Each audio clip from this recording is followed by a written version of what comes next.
Hey, what is up guys? It's Silversun here. Today I'm going to be giving you guys a review on the Dragon Ball Super episode 30. Now, to be honest, not all too much really happens in this episode. All they're really pretty much just doing is trying to round up some people that they can use in the tournament and pretty much just like telling a couple of like stuff we've already seen before.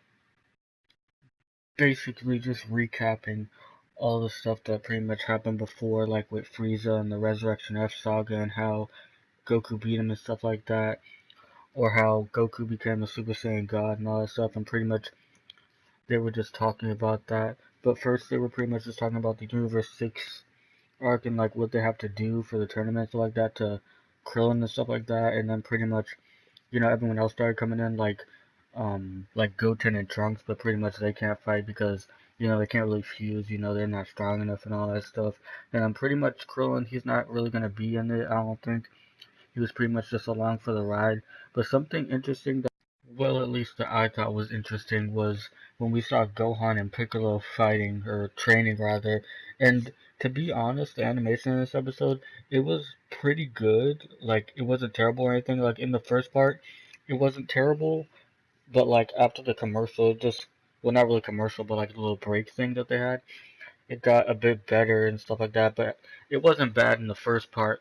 But anyways, going back to Gohan and Piccolo training, pretty much they were just training in the mountain areas, and then Goku and Vegeta come over, and they're just like, hey, do you want to join the tournament, stuff like that.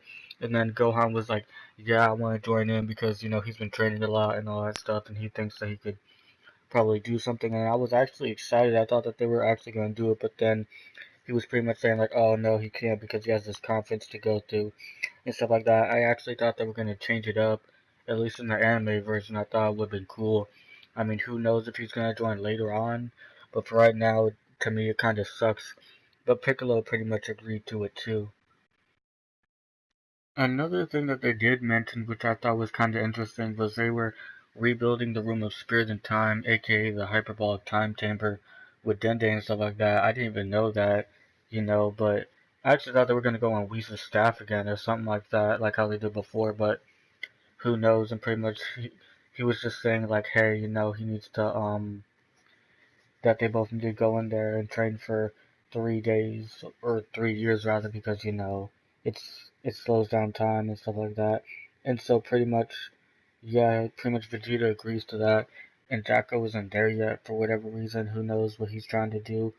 And pretty much Piccolo's just standing there, and then he said that he won't join them in the hyperbolic time chamber, that he's just gonna like train by himself and stuff like that. And also Majin Buu's gonna be in the tournament as well, and he's pretty much like, they pretty much bribed him and said like, hey, if we win, we'll let you use the wish. And then he pretty much just says like, oh, I won't use it, I'll use it for Hercule, I'll let him use it and stuff like that. But other than that, pretty much nothing else happens in this episode aside from a couple of recycled animations and just, a bit more exploration. Not too much action really happened in this episode. Not not really too much of anything. Like, for the most part, it really was just like back backtracking a bit. Well, not backtracking, but like, just recapping and stuff like that. Not all too much happened in it. But yeah, I didn't think it was too bad. Tell me what you guys thought of this episode. Did you like it? Did you hate it? Also, we didn't actually get to see Monaka in this episode. At the very end, pretty much Beerus was just saying, he's gonna go pay him a visit and stuff like that, and Whis wasn't so sure if that was a good idea. I'm not sure what's gonna happen with that, but I guess we'll just have to see until the next episode, and until then, guys, Silver Sun is out.